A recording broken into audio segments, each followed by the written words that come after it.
Awesome. Thank you very much. It's good to be back and to learn that I'm the first speaker to ever be welcome back. This is great.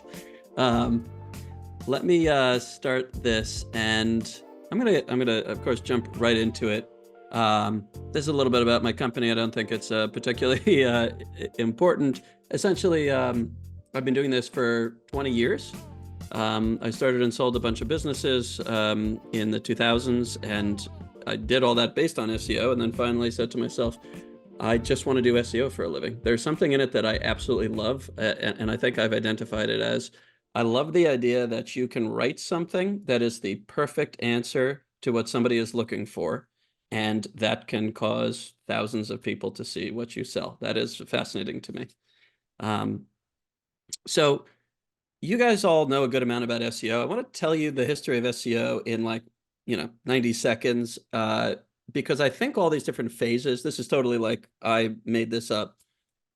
This all builds on each other, and this really gets into my understanding of SEO. So back when I started in 2003, if you bought links and you stuffed keywords into your page, you were going to rank very highly. Links and keywords were what it was all about. Those are still important, but not in the same way they were, of course.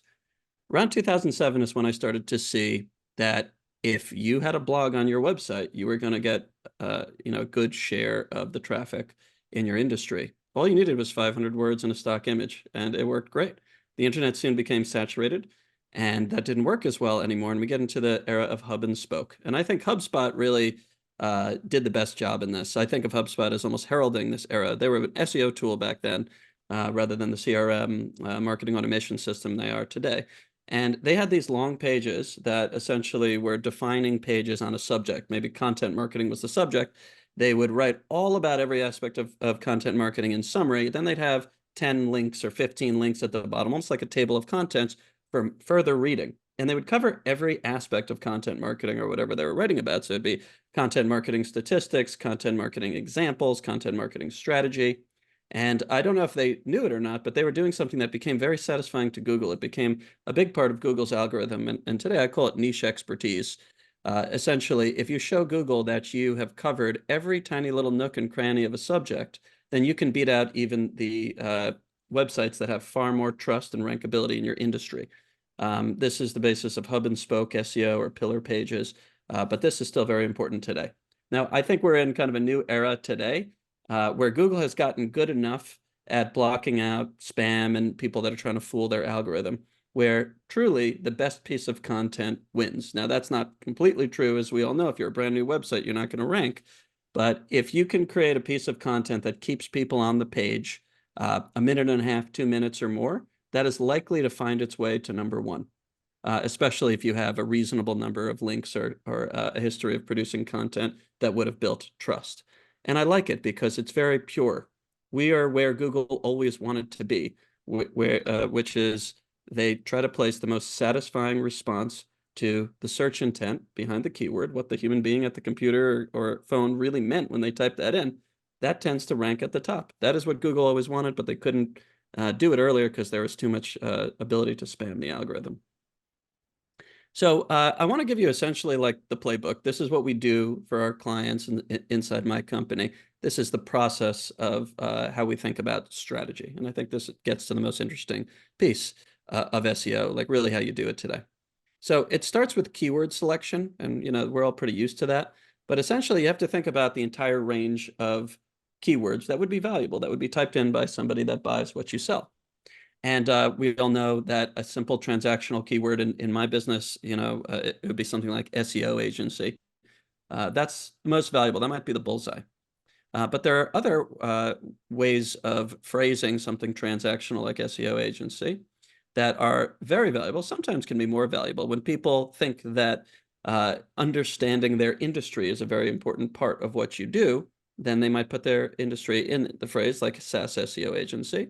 If they think B2B is important, or B2C or B2G, then they'd say something like B2B SEO agency. If it's a local business, then they'll put the location in it.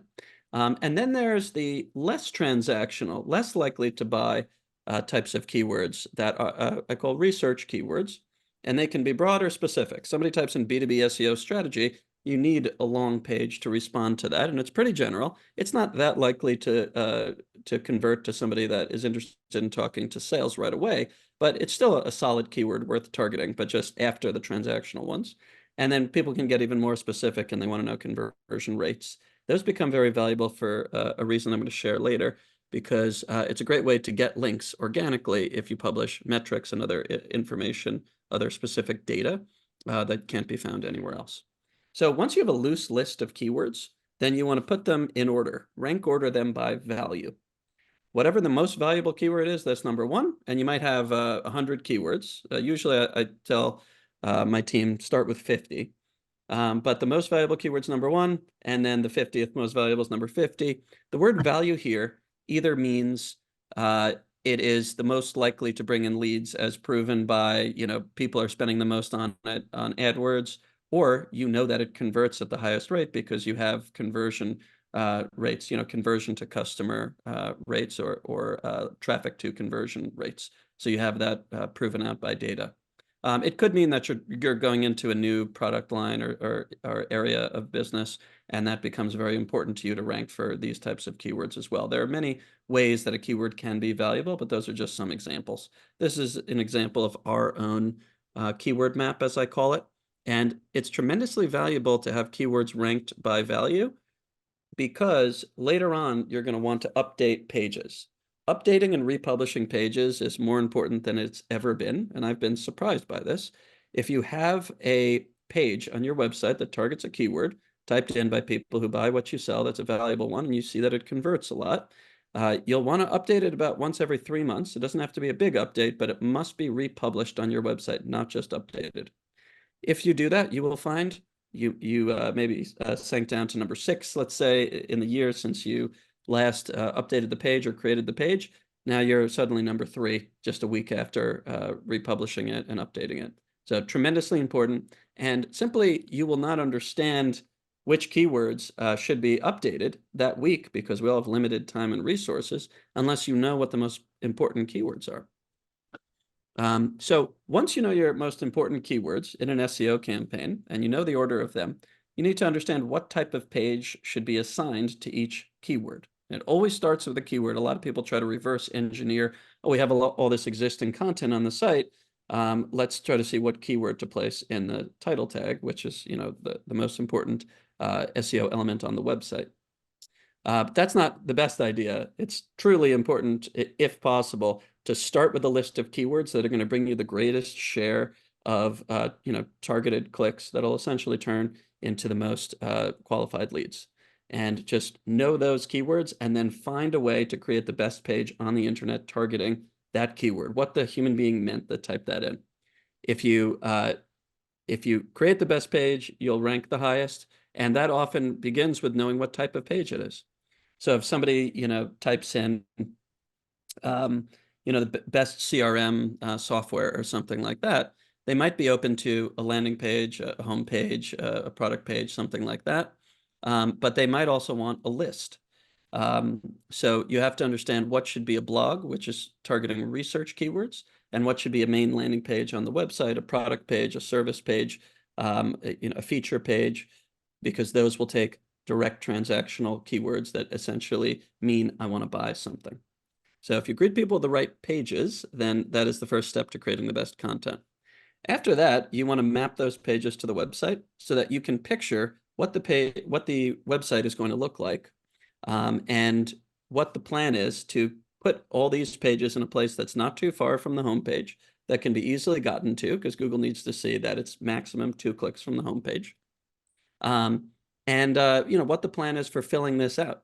So this is essentially what we would deliver to a client, so you understand what the plan is. And then finally, we get here, which is essentially the editorial calendar. So it's the same rank ordered keywords, and then we have the title, and then we have the page type, and then you assign it to the writer, and they have to create it. And that's where the fun part starts for me, which is in creating great content. But before I get into that, I just want to emphasize that even if you know your 50 most valuable keywords, the 50 keywords likely to give you the largest share of new customers in your industry that are searching on Google, you still want to come up with a strategic way of publishing that content, because it's a lot of work to create content. And the way to do that is, think about which pages could be created at the same time to save time and resources. Let's say you want to create all industry pages because you haven't done industry pages before, saying how your product or service works well in a particular industry. You will also need conversion pages to go with that, because you don't just need your top of funnel pages, you need your conversion pages. And I like the idea of delivering the top of funnel pages and the conversion pages all at the same time, so that you have a marketing funnel built out and you're ready to get leads the moment you publish all these. So we release them in groups. It might be over a month or 2 months that we do, 14, 15 pages, but we know that when they're released, there's an entire funnel there and the ability to convert leads. There's not just top of funnel, and then people are going to get lost, or they're not going to convert very efficiently. So creating content, again, this is what got me into SEO in the first place, and it continues to be the most fascinating thing to me. If somebody types in SEO conversion statistics, okay, I'm using this example, you have to think, what does that person really mean? And if nobody at your company is sitting there thinking hard about what it means to type in a certain keyword phrase, then you are not going to create the best piece of content targeting the psychological intent behind the keyword. So if somebody types in something like SEO conversion statistics, there's a few different things they can mean, and you have to think about all the different possibilities there. They may be a blogger writing an article and they just want a bunch of random statistics, possibly. But it's likely somebody that wants to know at what rate SEO content converts. Now, it's a good question, but SEO content can be many different types of pages. Could be a product page, could be a blog page. And then you could also segment it by industry. So the art of creating the best content on the internet has to do with over-delivering. You have to say to yourself, how could I do such a bang-up job that the person who's on the other side who typed in the search is going to say to themselves, I don't need to go anywhere else. I just found exactly what I was looking for, the answer to my question, and more that I didn't even know to ask, but it is very, very helpful to me. And the way to do that is often to show every different use case of their search intent, like I'm showing here. When you do this, it ranks very highly. This is a keyword that we've ranked number one, or the snippet for years. Again, just by going through and putting the conversion rate subdivided by landing page type and industry. And I've never told my team that they need to publicize the page, send it out to anybody. We do nothing but publish it on the website, and it does its own distribution because the content quality is so high.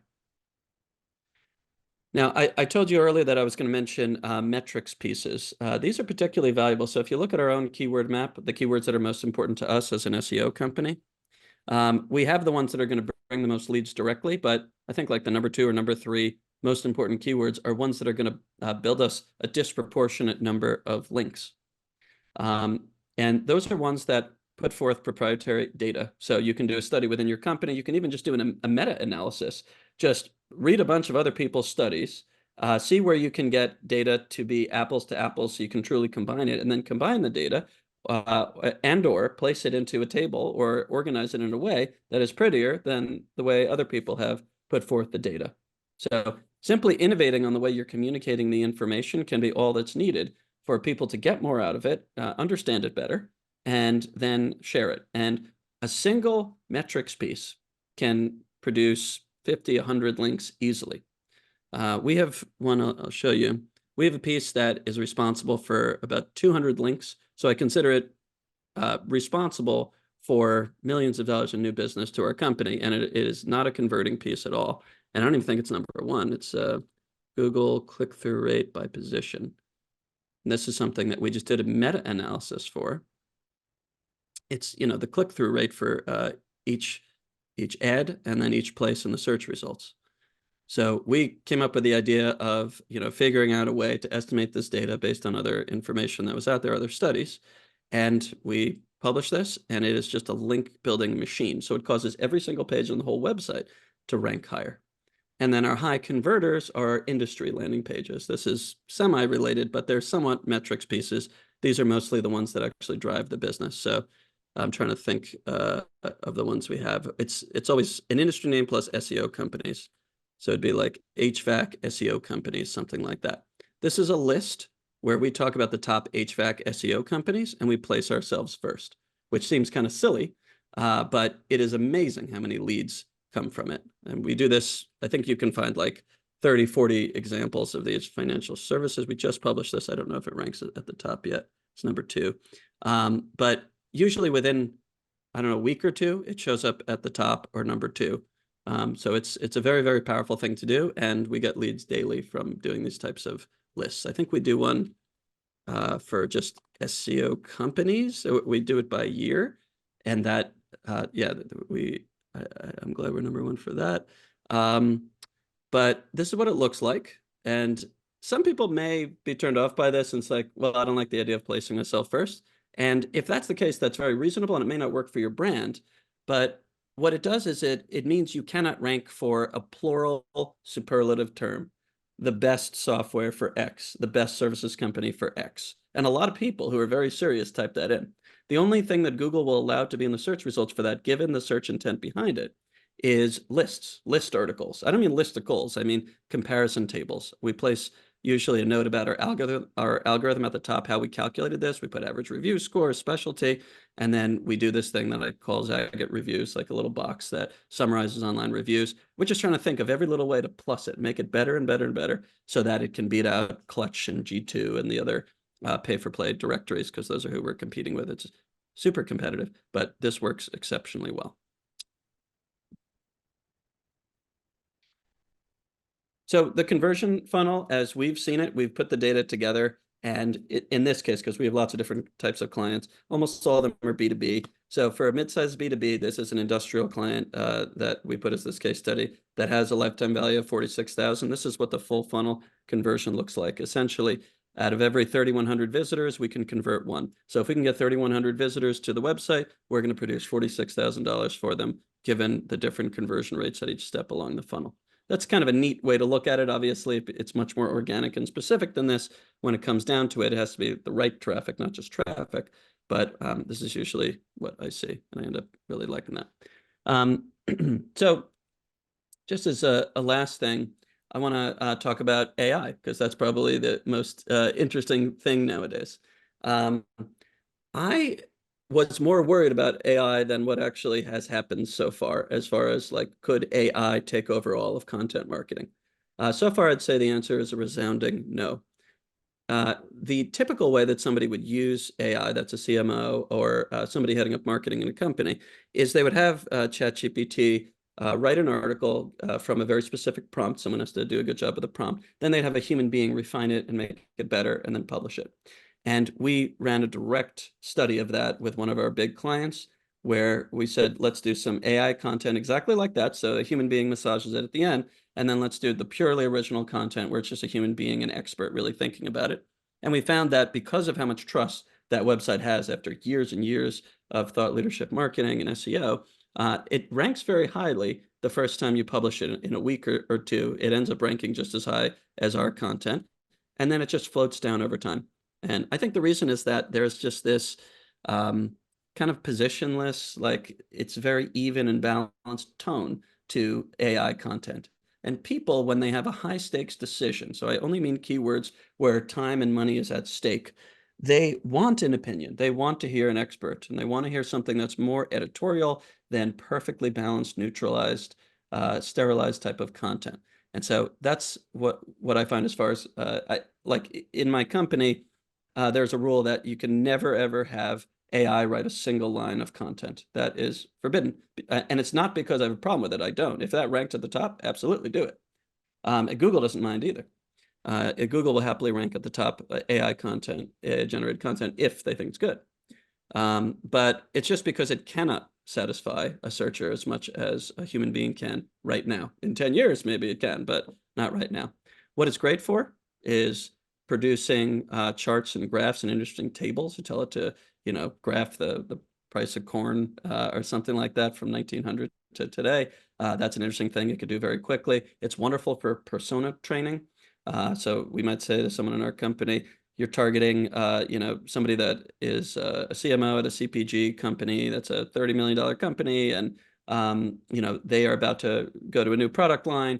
What are the problems they have? What are the things they want to see? And it does a pretty good job of training writers on the persona that they're writing to. So I think it's great for that. And it also is getting good with taking complex scientific or academic papers and summarizing it for you so you know what's actually there and you can cite the paper and say something. The problem is it still lies sometimes, so you have to really look at it afterwards. But I think those are great uses of AI. We use it plenty in the research phase. That's what I got for you. Curious what all of your experiences are with all the things that I just said.